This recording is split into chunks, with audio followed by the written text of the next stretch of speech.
Om Jnana Timirandasya Jnananjana Shalakaya Chakshurunmilitam Yena Tasmai Shri Gurave Namaha Shri Chaitanya Manobhishtam Stapitam Yena Bhutale Swayam Rupa Kadameyam Dadati Swapadantikam Vandeham Shri Guru Shri Utapadakammalam Shri Gurun Vaishnavamascha Shri Rupam Sagrajatam Sahagana Raghunathanvitam Tam Sajivam Sadvaitam Savadutam Parijana Sahitam Krishna Chaitanya Devam Shri Radha Krishna Padan Sahagana Lalita Shri Vishakhanvitamascha He Krishna Karuna Sindhu Dinabandho Jagatpate Gopesha Gopika Kanta Radha Kanta Namustate Tapta Kanchana Gaurangi Radhe Vrindavaneshwari Vrijabhanu Sute Devi Pranamami Hari Priye Vanchakalpatarubhyascha Kripa Sindhubheva cha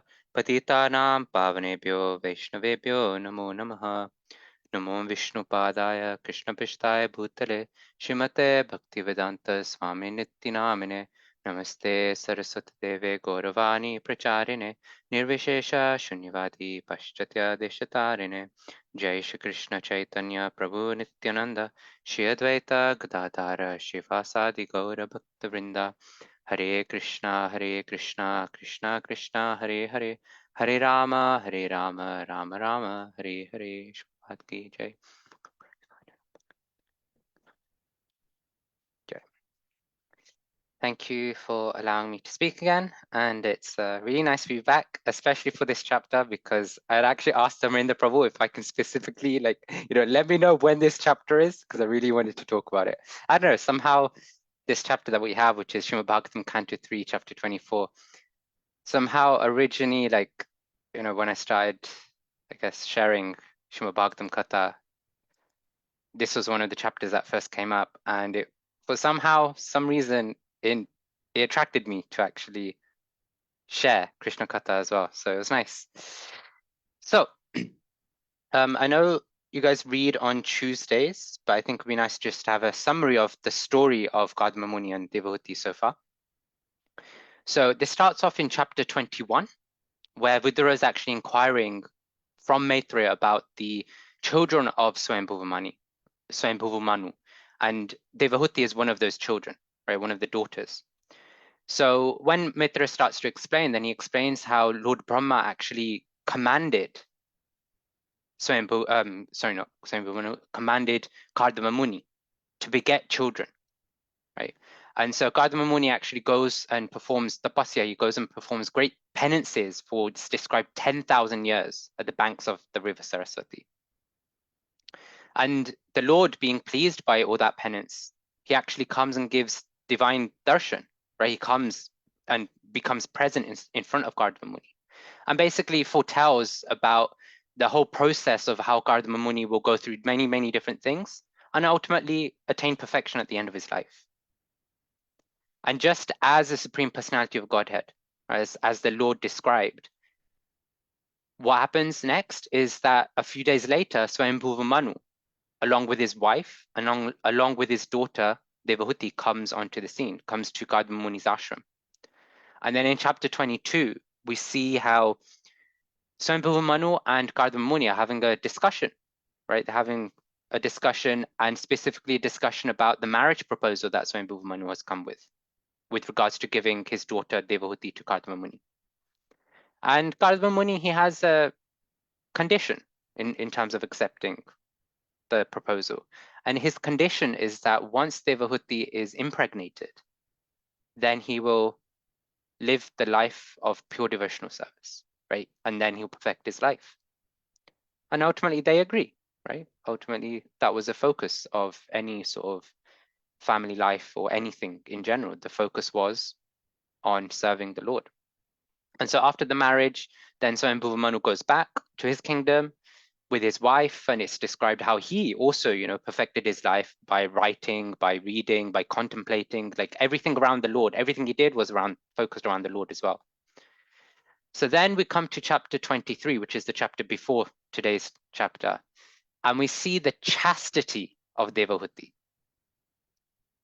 She was serving her husband with such affection, with such focus, with such love, with such respect, that she was so focused on serving her husband that her own body became thin and weak, right? She basically neglected her own well-being, her own self, for the sake of serving her husband. And naturally, if we come across somebody in our life, it doesn't have to be our spouse, but if we come across somebody who's just gone above and beyond the call of duty, right?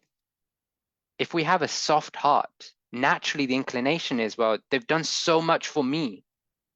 Let me at least try and reciprocate something. What I do will never match to what they have done for me, but let me try and reciprocate even a little bit. And so in the same way, Gardava Muni was thinking like, devotee, you've done so much for me. For so many years, you've just given yourself to me. I want to give you the best thing that I have, which is transcendental knowledge. I want to give you divine vision. But Devahuti wanted children. You know, she couldn't at that time, she couldn't value the transcendental wisdom that Gardava Muni could give. And so Devahuti desired to have children. And so Gardava Muni agreed. And so it's described that for 100 autumns, they engaged in conjugal enjoyment. And as a result, 9 daughters were born. And then Gardava Muni was like, remember that condition? So then he's thinking, okay, you know, children are there now. So now it's my time to leave. But Devahuti was sorrowful. She was distraught. She was distressed. And that stopped Gardama Muni from going because of how much he needed to look after. He needed to make sure that she was well looked after and well settled as well. And that's where we start today's chapter, which is entitled The Renunciation of Gardama Muni. Right. So again, appreciate that on Tuesday you go through, but I'll just give an overview. One side, it'll be a refresher for those who have joined on Tuesday. And for those who don't know the story, then obviously they can get an overview. So following Devahuti's lamentation, Gardama Muni is then looking to pacify her, right? And the way he pacifies her is by explaining that actually the Supreme Lord is going to be born from you, right? Well, is going to appear through your womb. Why? Because of all the sincere and dedicated worship and service that you're rendering to the Lord. And lo and behold, what happens? The Lord appears as Kapila Dev, right? As Kapila Muni. And later on in the next chapters, we just get a brief glimpse of it in this chapter, but later on we'll hear about how Kapila Muni actually appears primarily to spread the Sankhya philosophy, right? The idea of Sankhya Yoga. Sankhya is basically this idea that it's a study of like metaphysics, the sort of fundamental nature of how reality functions, right? And spiritual sciences. So yeah, Gardama Muni appears for those reasons in terms of the externals. And generally we see whenever the Lord appears, what happens, right? Throughout the Bhagavatam. And even if you don't know the Bhagavatam, what happens when Ram appears? What happens when Krishna appears, right? It's a celebration. Every year we celebrate Jamnashtami. Every year we celebrate Ram Navami. It's a celebration. And same thing happened here. All the pious personalities from the higher planets came, right, to honor this great festival. There was dancing, there was singing, there was flowers being showered, right? Great personalities like the Gandharvas, the Apsaras, the Devas and Devtas came. And even Lord Brahma comes. And he comes specifically to glorify Gardama Muni and Devahuti for the great service they've done by bringing the Lord to the world. And he foretells about the future of Kapila, right? In the sense that he will basically, as we mentioned, he'll disseminate the knowledge of truth, disseminate the Sankhya philosophy. And Brahma also praises the 9 daughters for how wonderful daughters they are. And then he specifically also encourages Gardama Muni to get them properly married, right? Properly married meaning get them married to an appropriate husband according to their nature, according to their personality, according to their liking. And actually we see that this is one of the duties of a parent actually, is to make sure that children are properly situated in an ashram, right? It's not about getting them married or making them go into a brahmachari ashram or brahmacharini ashram. It's about helping them situate themselves in the best possible way so that they can make spiritual progress in life, right? And that's from young age, that's from middle age, that's up until they're adults and, potentially even married, right? If they end up getting married. And so when Brahma leaves, after just these few thoughts and expressing his desire of getting the daughters married, then we see that Gardava Muni fulfills his material duties. He gets the daughters married appropriately. And then he approaches Kapila. Right? Now, generally we can see, okay, a father is approaching a son, naturally he's going to, treat him like a son. But here we see that Gardama Muni actually approaches Kapila with respect to Kapila Muni being the Supreme Lord, with recognition of that. On the other hand, you could see like Nanda Maharaj, when he's treating Krishna, when he's dealing with Krishna, Krishna's my son. But here, Gardama Muni is going to Kapila Muni with respect. He's offering his obeisances, he's respecting, he's praising the Lord for appearing as his son. And then, considering he's the Supreme Lord, naturally, what do we all do? We go to the Lord and ask, help me in this situation. Get me out of this situation.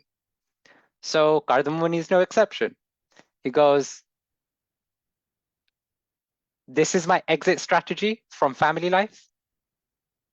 What do you think? Basically, this idea of renouncing family life. And ultimately the world as well. His exit strategy is not just family life, but it's the exit strategy for leaving the world as well.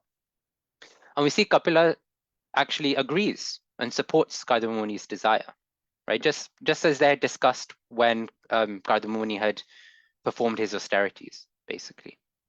And so then we read at the end of this chapter, chapter 24, about the process of Gardama Muni's renunciation and what he goes through in order to achieve perfection. And so that's kind of the chapter and the story so far in a nutshell of Gardama Muni and Devahuti. But this idea of Gardama Muni having the Lord as his son, but still renouncing family life, brings a very interesting topic for discussion. Because I don't know about you guys, but if we think of Nanda Maharaj and Yashoda Mai, like Nanda Maharaj could have done the same thing. He's going to be like, okay, a great personality has been born. Now I'm 50 years old, I need to renounce.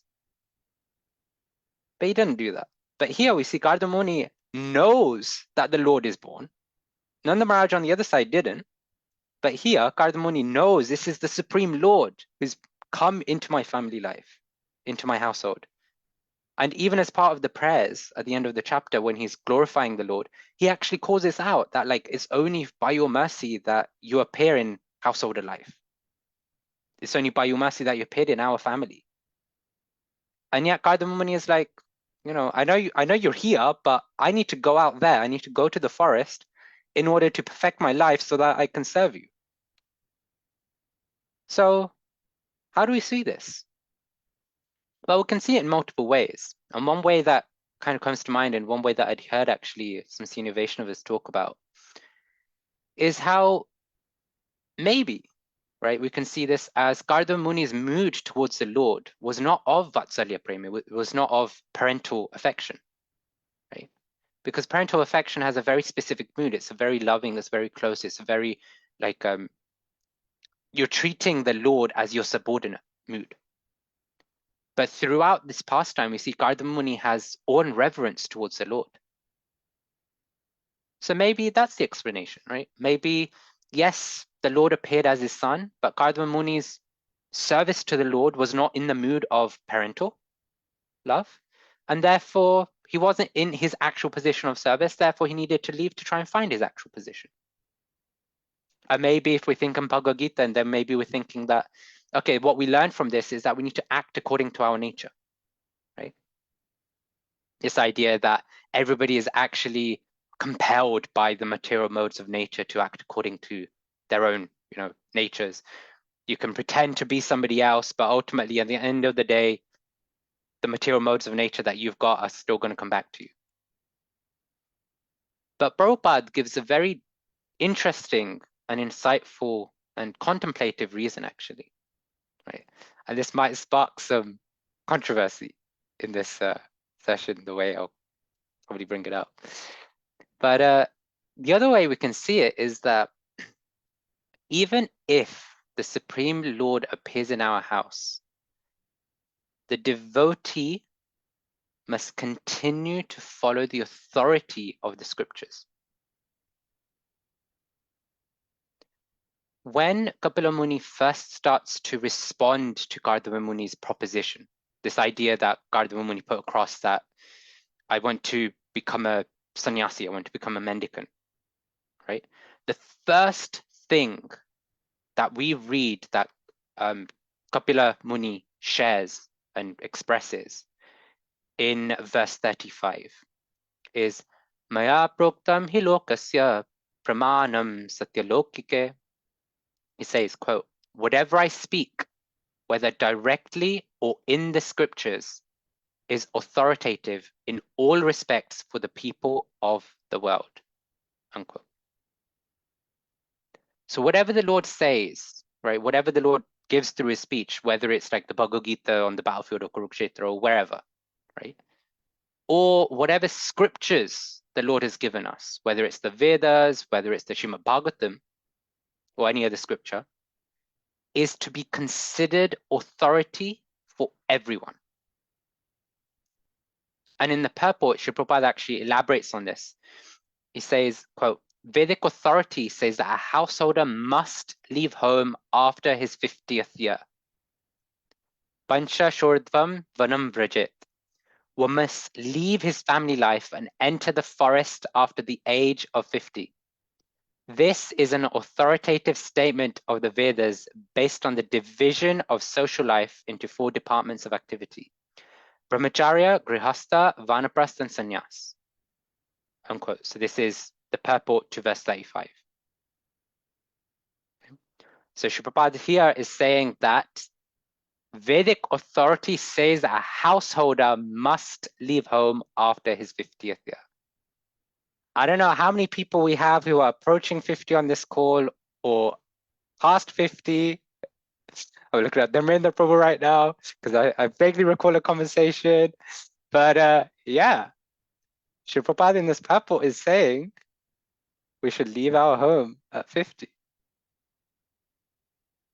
So, okay, let's take a step back. There's 4 orders of life, right? There's Brahmacharya, which is student life.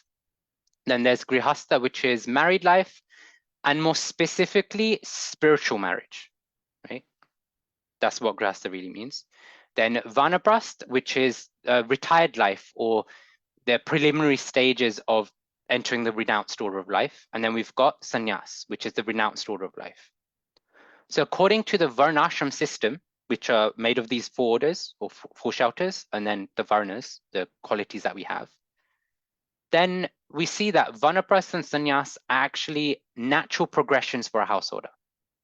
Yeah, according to the scriptures, a Grihastha, somebody who's in married life, if they're progressing in spiritual life, then they must enter the Vanaprastha and then the Sannyas stage. So it's actually Gardama Muni's duty to renounce family life. And that's why he did it, right? That's the explanation that Prabhupada's giving us. And if we look throughout the Srimad Bhagavatam, then this idea of renouncing family life is given throughout, actually. Just if we go back to Canto 2, right, when Shukadeva Goswami is, just after Shukadeva Goswami appears onto the scene, and Parikshit Maharaj had shared his questions, his wonderful questions about what should he do, what should a dying man do, etc. Then in Canto 2, when Shukadeva Goswami first starts to speak, he says, Antakale tu purusha agata gata sadhavasaha chindyada sangha shastrena spriham deha nuyechatam. Quote, at the last stage of one's life, one should be bold enough not to be afraid of death, but one must cut off all attachment to the material body and everything pertaining to it and all desires thereof, unquote. And this is Srimad Bhagavatam, Canto 2, Chapter 1, verse 15. And then immediately in the next verse, in verse 16, he says, Grihat pravrajito, that one must leave home. So again, Shukadeva Goswami is saying the same thing. That one, at the end of life, when he's approaching the end of his life, he must leave home. And in the purport to this section of the Srimad Bhagavatam, Srila Prabhupada is very, very strong and sharp about how foolish people who are attached to the body are always placing more emphasis and more importance on their temporary life. Temporary life meaning the attachments we have, the temporary relationships we have, and all of this instead of the permanent life, right? And as such, what happens to such people? Well, basically their life revolves around their bodily demands, right?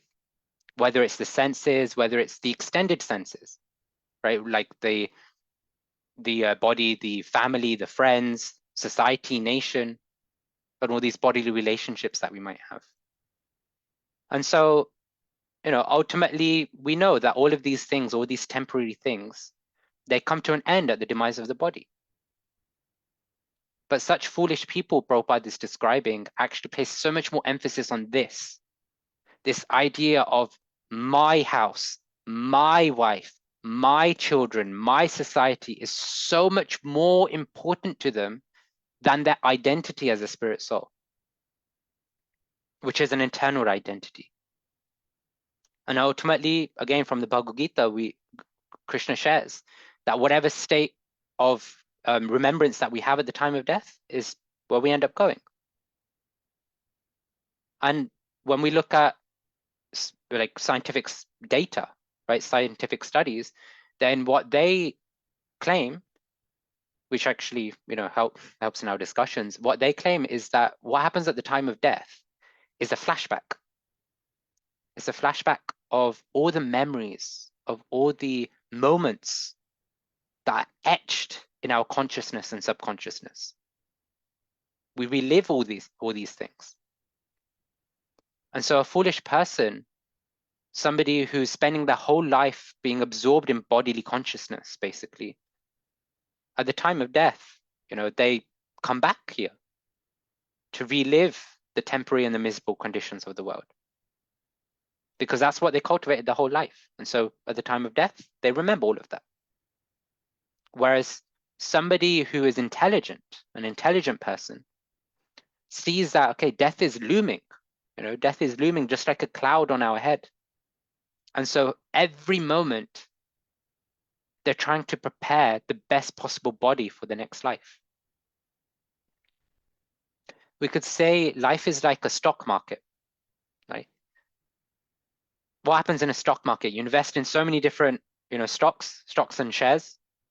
And depending on how they perform, you either make gains, you make losses, or maybe, nothing happens, right? You don't really you don't make money, you don't lose any money. But what happens is that foolish people are investing in the stock market, but they're investing in the low quality material stocks over and over again. They see that these stocks aren't performing very well in the stock market, but they still keep going for them. But the intelligent person is looking to invest in the best possible stocks because they want the best possible gains. And that's spiritual stocks. Right? That's what a spiritual person, that's what an intelligent person is doing. And so we can question ourselves, when death strikes, how much of our investments are giving us a chance at the best possible gains from life? Are we actually investing in the spiritual stocks? Or is most of our life an investment in the material stocks, in the low quality stocks and shares that ultimately will go away once we quit this body? And so Gardama Muni, just to maximize the gains that he could get, he decided that for him it was best that he renounced family life. So he performed all his duties, he got his daughters married, he made sure his wife was under the shelter and protection of a very capable son, who, in his case, he was very fortunate. He had the Supreme Personality of Godhead, as his son. And then he accepted the sannyas ashram. He basically left and gave up all family attachments. And we see, coming back to the point that I was making, that Prabhupada, in many, many places, he put across this idea, this desire and encouragement that all married couples who are engaged in the Grihastha ashram should take up the renounced orders of life. So what does this practically mean, right? Well, in the Grihastha ashram, what happens, right? So in the Grihastha ashram, you've got a license for enjoyment. You've got a license for earning money. You've got a license for having some luxuries. You've got a license to have nice things. But if Krishna isn't in the center of it, then all this enjoyment, right? If Krishna isn't the focal point of all this enjoyment, then such a householder is actually called a Grihamedi, right? It's not a sheltered ashram. It's called Grihamedi. Grihamedis are those who are basically, their interest, their focus lies on their family relationships and their sense gratification. And if we break the word down, Griha literally means like home or residence. A Medi means envy or jealousy. So Grihamedi, if we put the two together, basically means one who is envious of other people and the opulences that they have. And the reason for that is that they have just pure material vision, right? Whenever they see somebody else or another family who's got more opulence, more things, bigger car, bigger house, more enjoyment, they have better relationships with their family, then they become jealous. They feel like, why don't I have this? And therefore they want to expand their own lifestyle. But in the Grihastha ashram, ashram literally means shelter. So Grihastha is basically one who has taken shelter of household life. Then such people, yes, they've got their material entanglements. Yes, they've got their material desires. But at least theoretically, even if not practically, even if not, a realization, but theoretically, they understand that this is all temporary. And so they're sincerely trying to make Krishna be present, be the center. And so for a Grihastha, yes, the material attachments are there. Yes, the material desires are there. But more prominent is the desire to harness spiritual wealth, right? That's what separates a Grihastha from a Grihamedi. This idea that their focus is to try and harness their spiritual wealth. And so in a Grihastha ashram, naturally what we see, very good Grihasthas, husband and wife are serving each other. They're supporting each other in their services to basically grow along the spiritual journey and spiritual path. And when such a Grihastha couple is coupled, no pun intended, but coupled with the mood of austerity, the mood of renunciation of all these material desires and material attachments, then such a householder life is now treading the path of becoming a Vanaprastha. Because that's what Vanaprastha is. It's this transition period of going from a lifestyle where you've had enjoyment with Krishna to becoming focused on just Krishna.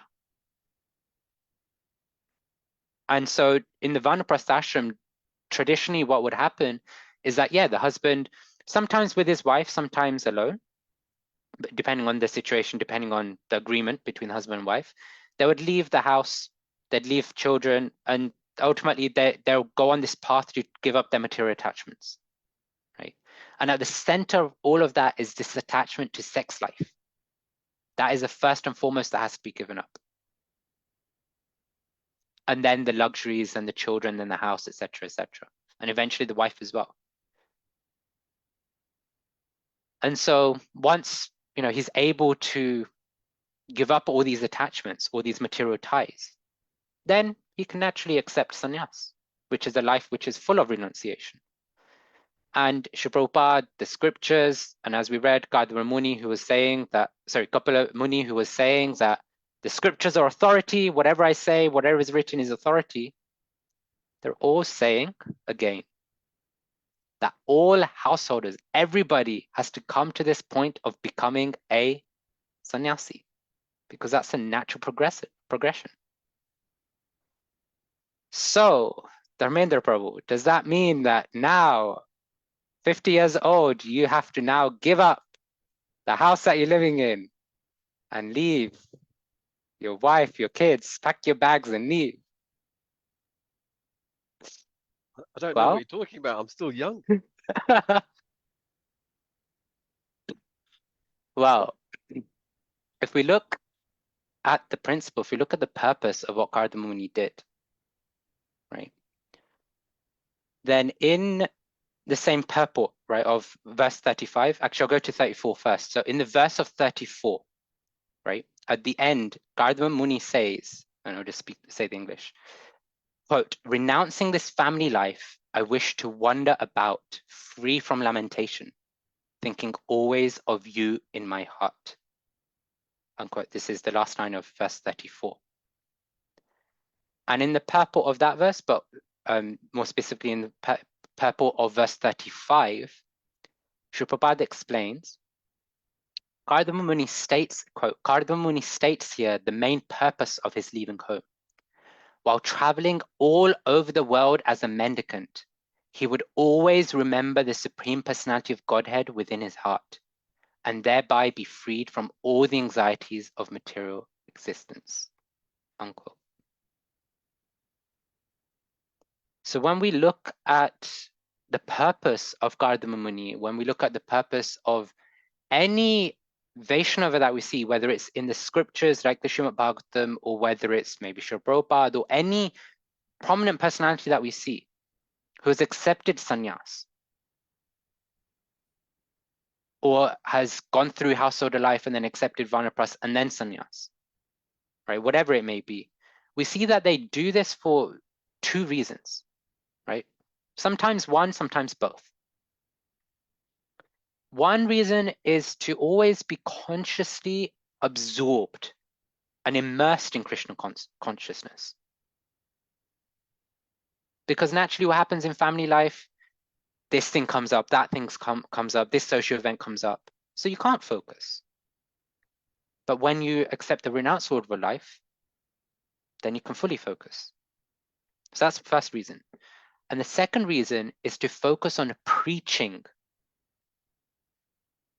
i.e., the mission of spreading Krishna consciousness. And we see Srila Prabhupada accepted sannyas for that very reason. Right? So we see that the principle of these ashrams of vanaprastha and then sannyas is to give up these material attachments or these material engagements that we have in family life, to dedicate ourselves to our spiritual practice, to our practice of self-realization.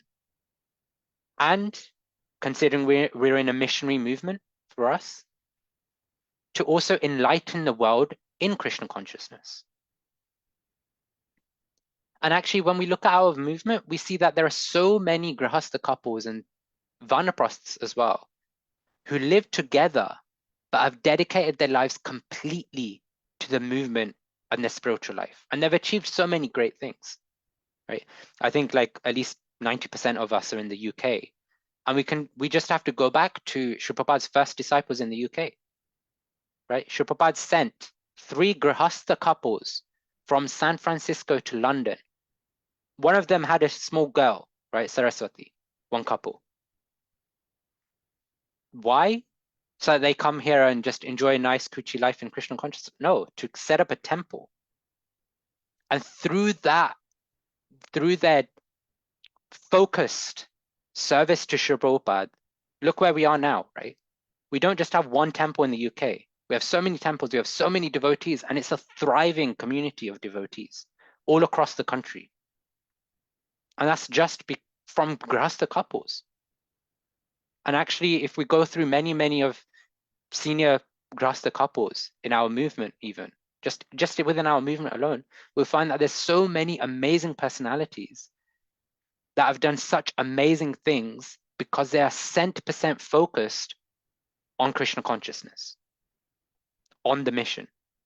And in fact, I'd go as far as saying that I'd say many of them, who at least I'm thinking of, have probably done more missionary work for the movement than some sannyasis. And these are grihastha couples.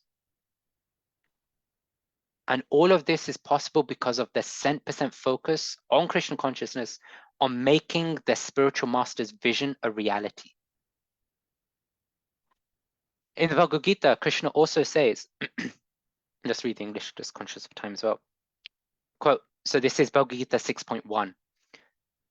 Krishna says, quote, one who is unattached to the fruits of his work and who works as he is obligated is in the renounced order of life. And he is the true mystic, not he who lights no fire and performs no duty. Unquote. Renunciation is not just an external activity. It's meant to be an internal identity. A true sannyasi is not one who just gives up all these activities, accepts saffron on the basis of, disengaging from all their worldly activities.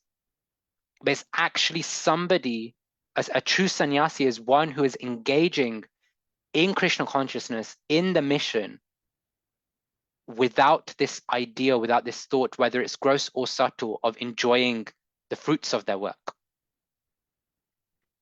And this happens when, and only when, one's engagements, one's activities are all meant for the pleasure of Krishna. And Srila Prabhupada takes this even further. In a sannyas initiation ceremony, right? So sannyas initiations, we're talking like, formally accepted sannyas, accepting saffron, accepting the danda. Srila Prabhupada says, and this is in Tokyo 1970, says, quote, so mind cannot go outside Krishna. That is called Krishna conscious. We don't allow the mind to go out of Krishna's service. And this is sannyas.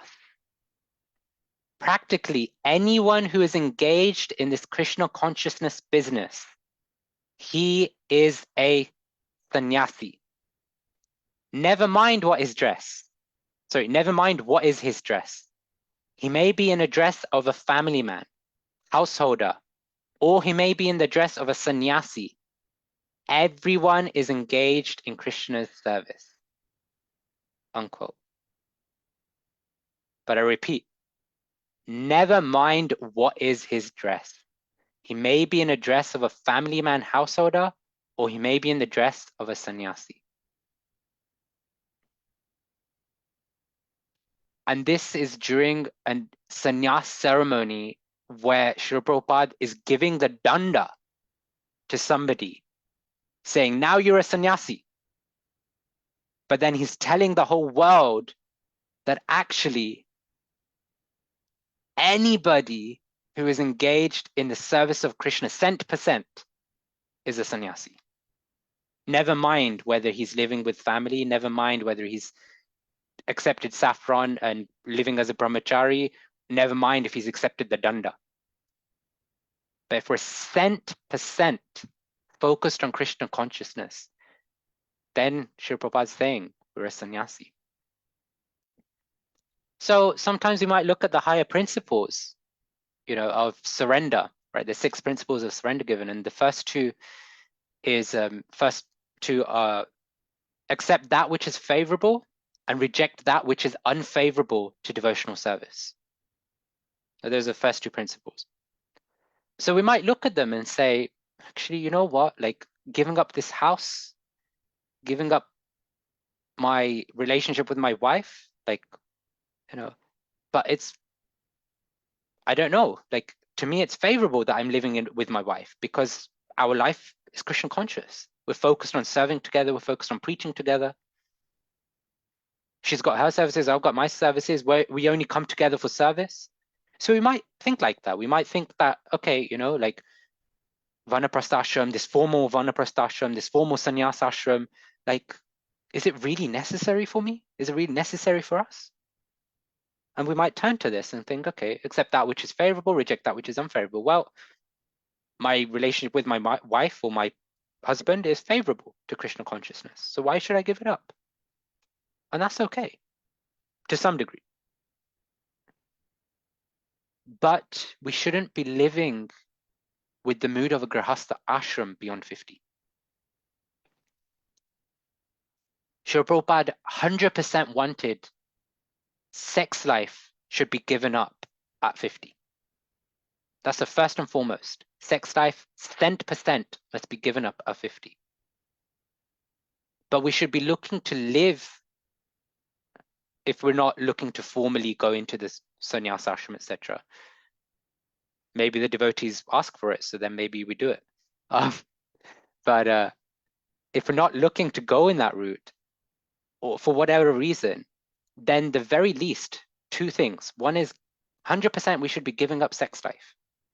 And the second thing is that we should be looking to at least internally cultivate the mood of renounced order of life, which means giving up these material attachments, giving up these material desires, learning to live simple, right?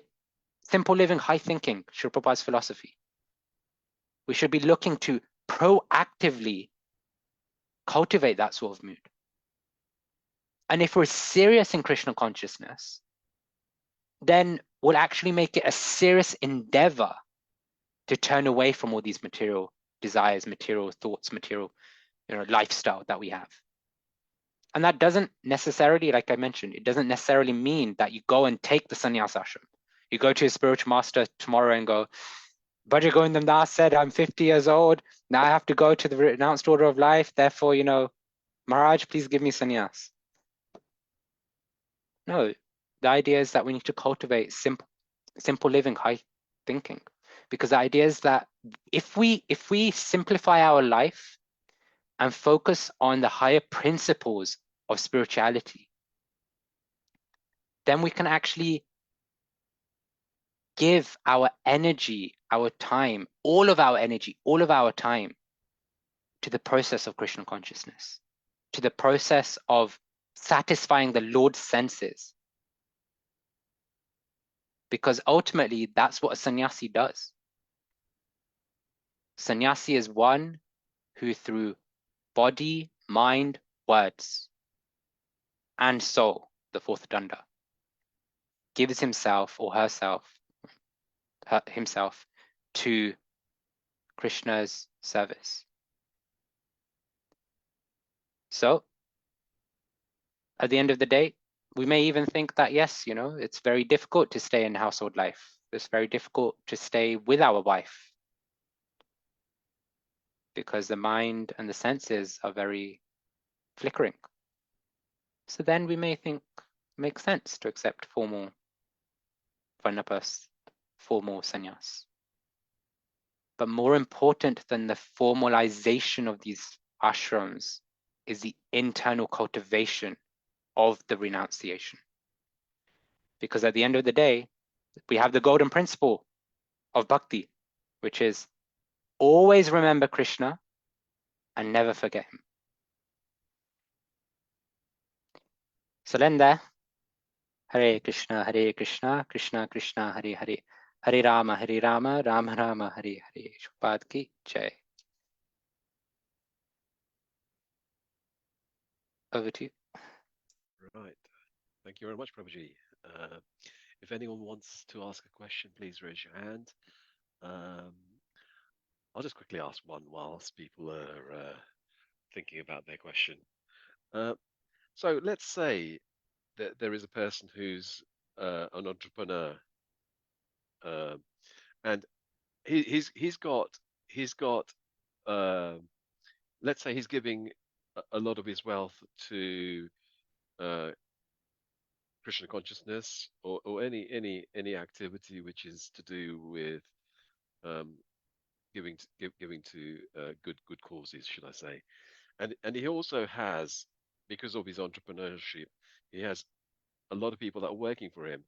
So if the suggestion is that at the age of 50, and I'm not talking about leaving the household situation, but giving up that material wealth, doesn't he not have a duty to his employees as well? So how does that sort of correlate with what you're saying? Interesting question. So if we look at Gardha Muni, he didn't prematurely give up family life. He made sure that the daughters got married, and he made sure that his wife was situated under the protection of her son. So in the same way, if you applied that here, right? If somebody is actually seriously focused on their spiritual life, then I mean, it depends on the situation, right? Like maybe the entrepreneur is very, very spiritually oriented, and whatever money they get from their business, it all goes into supporting Krishna conscious activities. You know, then there's a different case statement, right? But generally, let's be honest, that isn't going to happen, right? Generally, a lot of that wealth may go to Krishna consciousness, but a lot of it will also go into getting the car upgraded, getting the house upgraded, and all these different things. There we have to see, okay, if I'm serious in my spiritual life and I'm seeing that, yes, I could engage in Krishna service, but actually my mind, my senses are they're full of struggle.